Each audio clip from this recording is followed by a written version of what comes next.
தென்னாடுடைய சிவனே போற்றி, எந்நாட்டவர்க்கும் இறைவா போற்றி.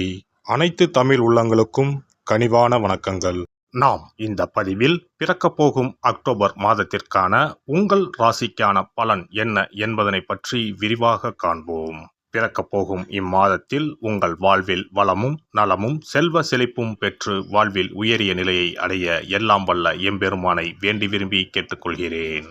இம்மாத கிரகநிலை என எடுத்துக்கொண்டால் ரிஷபராசியில் குரு பகவானும் மிதுன ராசியில் செவ்வாய் பகவானும் உள்ளனர். இம்மாத ஆரம்பத்தில் சந்திர பகவான் சிம்ம ராசியில் தனது பயணத்தை துவக்குகிறார். கன்னி ராசியில் சூரிய பகவான், புதன் பகவான், கேது பகவான் உள்ளனர். துலாம் ராசியில் சுக்கிர பகவானும், கும்ப ராசியில் சனி பகவானும், மீன ராசியில் ராகு பகவானும் சஞ்சாரம் செய்கின்றனர். இம்மாத கிரக பயிற்சி என எடுத்துக்கொண்டால் புதன் பகவான் அக்டோபர் மாதம் 10ஆம் தேதி துலாம் ராசிக்கு பயிற்சியாகின்றார். சுக்கிர பகவான் அக்டோபர் மாதம் 12ஆம் தேதி அன்று விருச்சக ராசிக்கு பயிற்சியாகின்றார். அக்டோபர் மாதம் 17ஆம் தேதி இரவு 7:40 சூரிய பகவான் கன்னி ராசியில் இருந்து துலாம் ராசிக்கு பயிற்சியாகின்றார். செவ்வாய் பகவான் அக்டோபர் மாதம் 20ஆம் தேதி அன்று மிதுன ராசியில் இருந்து கடக ராசிக்கு பயிற்சியாகின்றார். நீச்சஸ்தானத்திற்கு செல்லும் செவ்வாய் பகவானால் மிகப்பெரிய மாற்றம் உண்டாகும். இம்மாத கடைசியில் அக்டோபர் 29ஆம் தேதி புதன் பகவான் துலாம் ராசியில் இருந்து விருச்சக ராசிக்கு பயிற்சியடைகின்றார். இம்மாதத்தில் வரும் விசேஷ நாட்கள் என எடுத்துக்கொண்டால் அக்டோபர் மாதம் 2ஆம் தேதி மகாலய அமாவாசை வருகின்றது. வருடத்திற்கு ஒரு முறை வரக்கூடிய இந்த அமாவாசையில் பித்ருக்கள் மேலோகத்தில் இருந்து பூமிக்கு வந்து நம்மை ஆசிர்வதிக்கக்கூடிய விசேஷமான நாளாகும். அக்டோபர் 3ஆம் தேதி நவராத்திரி விழா ஆரம்பம். அக்டோபர் மாதம் 11ஆம் தேதி ஆயுத பூஜை என்று சொல்லக்கூடிய சரஸ்வதி பூஜை வருகின்றது. அக்டோபர் 12ஆம் தேதி விஜயதசமி, அக்டோபர் 31ஆம் தேதி தீப ஒளி திருநாள். இனி உங்கள் ராசிக்கு இம்மாதம் நடக்க உள்ள சுப மற்றும் அசுப பலன் என்ன என்பதனையும், அசுப பலன் ஏற்படுமாயின் ராசிக்காரர்கள் செய்ய வேண்டிய பரிகாரம் என்ன, வழிபட வேண்டிய தெய்வம் யார் என்பதனை பற்றி விரிவாக காண்போம். எடுத்த வேலையை கொடுத்த நேரத்தில் செய்து பெயர் எடுக்கும் விருச்சிக ராசி அன்பர்களே, நீங்கள் நிதானமாக செயல்படுவதன் மூலம் பல காரியங்களை சாதிக்க முடியும். இந்த மாதம் அனுகூலமான பலன்களை எதிர்பார்க்கலாம். தனாதிபதி குரு பகவான் 7ஆம் ஸ்தானத்தில் இருப்பதால் தைரியம் அதிகரிக்கும். சகோதரர்கள் வகையில் மிக நல்ல பலனை எதிர்பார்க்கலாம். நினைத்த வசதிகள் கிடைக்கும். எதிலும் லாபம் கிடைக்கும். மனதில் தெம்பு உண்டாகும். வீடு வாகனம் வாங்கும் எண்ணம் கைகூடும். வாக்கு வன்மையால் காரியம் கைகூடும். ஆன்மீக எண்ணம் உண்டாகும். தொழில் வியாபாரம் நல்ல நிலைக்கு உயரும். போட்டிகள் நீங்கும். எதிர்பார்த்த லாபம் கிடைக்கும். தேவையான நிதியுதவியும் கிடைக்கும். உத்தியோகத்தில் இருப்பவர்கள் முன்னேற்றம் காண்பார்கள். நிலுவையில் உள்ள பணம் வந்து சேரும். நிர்வாக திறமை வெளிப்படும். மேலிடத்தில் உங்களுக்கான அங்கீகாரம் கிடைக்கும். குடும்பத்தில் மகிழ்ச்சியான சூழ்நிலை காணப்படும். வீட்டில் திருமணம் போன்ற சுபகாரியங்கள் நடக்கும். கணவன் மனைவிக்கு இடையே இருந்த கருத்து வேற்றுமை நீங்கும். பிள்ளைகள் மூலம் பெருமை கிடைக்கும்.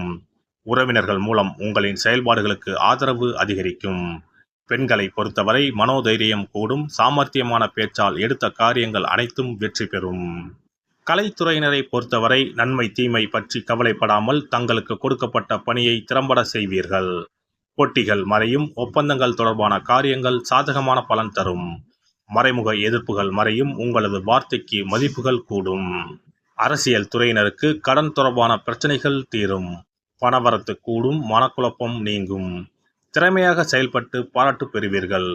சின்ன விஷயத்துக்கு கூட கோபம் வரலாம். நிதானமாக இருப்பது நன்மை தரும்.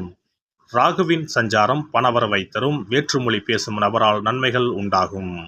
மாணவர்களை பொறுத்தவரை கல்வி நிலை உயரும். எதிர்பார்த்த உதவிகள் கிடைக்கும். நட்சத்திர பலன்கள். விசாகம் 4ஆம் பாதம்.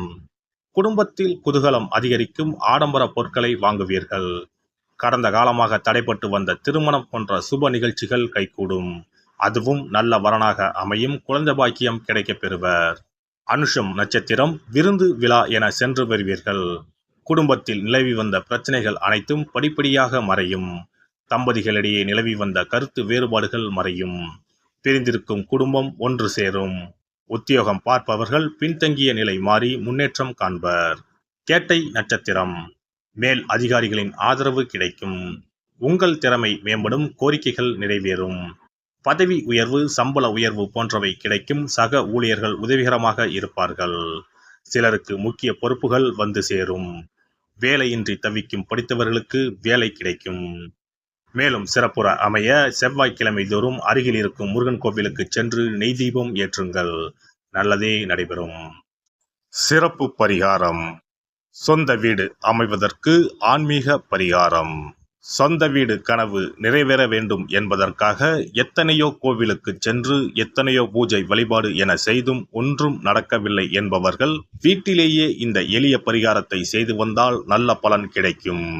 எளிமையான இந்த 2 பரிகாரங்களை செய்து வந்தால் விரைவில் சொந்த வீடு யோகம் அமையும். அதனால் நம்பிக்கையுடன் இந்த சக்தி வாய்ந்த வழிபாட்டை செய்து வரவும்.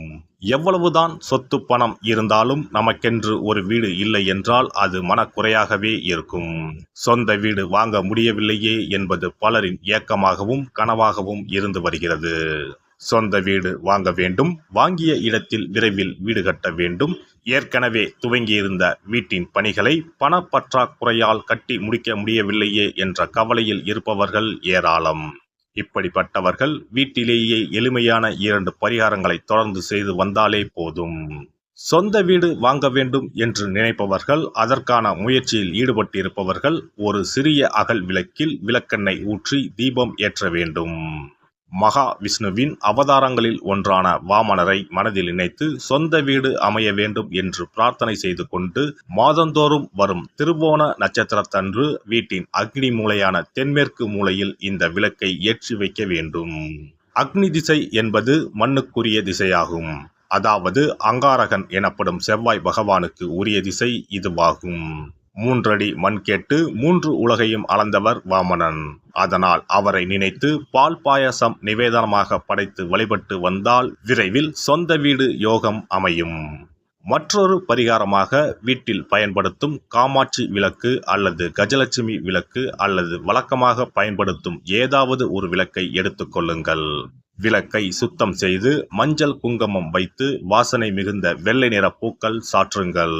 பிறகு 5 ரூபாய் நாணயத்தை விளக்கிற்குள் போட்டு நெய் அல்லது எண்ணெய் ஊற்றுங்கள். ஒரு சிறிய தட்டின் மத்தியில் மஞ்சள் குங்கும பொட்டு வைத்து அதன் மீது 5 ரூபாய் நாணயத்தை வைத்து நாம் ஏற்கனவே தயார் செய்த விளக்கை இதில் வைத்து விளக்கினை ஏற்ற வேண்டும். தினமும் காலையில் 6 மணி முதல் 7 மணிக்குள் இந்த விளக்கை ஏற்றி வந்தால் விரைவில் வீடு கட்டுவீர்கள். 5 ரூபாய் நாணயம் என்பது குபேரனுக்கு உரியதாகும். இதை விளக்கில் போட்டு ஏற்றுவதால் வீடு கட்டுவதற்கான அல்லது வீடு வாங்குவதற்கான பணம் ஏதாவது ஒரு வழியில் உங்களுக்கு கிடைக்கும். காலை 6 மணி முதல் 7 மணி வரையிலான நேரம் என்பது ஞாயிற்றுக்கிழமையில் சூரியன், திங்கள் கிழமையில் சந்திரன், செவ்வாய்க்கிழமையில் செவ்வாய், புதன் கிழமையில் புதன், வியாழக்கிழமையில் குரு, வெள்ளிக்கிழமையில் சுக்கிரன், சனிக்கிழமையில் சனி என நவக்கிரகங்களில் பாவ கிரகங்களான ராகு கேதுவை தவிர்த்து மற்ற 7 கிரகங்களையும் குறிக்கும் ஹோரை நேரமாகும். இந்த நேரத்தில் விளக்கு ஏற்றுவதால் நவக்கிரகங்களின் அருள் கிடைத்து பூமி யோகம் உண்டாகும். எந்த ஒரு பரிகாரம் என்றாலும் மனதில் முழு நம்பிக்கையோடும் இறைவனை உறுதியாக வேண்டி வழிபாடு செய்தால் மட்டுமே பலன் தரும். எளிமையான இந்த பரிகாரத்தை தொடர்ந்து செய்து பயன்பெறுங்கள். எல்லாம் வல்ல இறையருளால் நீங்களும் உங்கள் அன்பு குடும்பமும் உடல் நலம், நீலாயுள், நிறை செல்வம், உயர் புகழ், மெய்ஞானம் ஓங்கி வாழ்க வளமுடன். இந்த வீடியோ பதிவு உங்களுக்கு பிடித்திருந்தால் லைக் பண்ணுங்க, கமெண்ட் பண்ணுங்க, ஷேர் பண்ணுங்க, மறக்காம சப்ஸ்கிரைப் பண்ணுங்க, பக்கத்துல இருக்கிற பெல் பட்டனை கிளிக் பண்ணுங்க. நன்றி, வணக்கம். ஓம் நமச்சிவாய, சிவாய நம.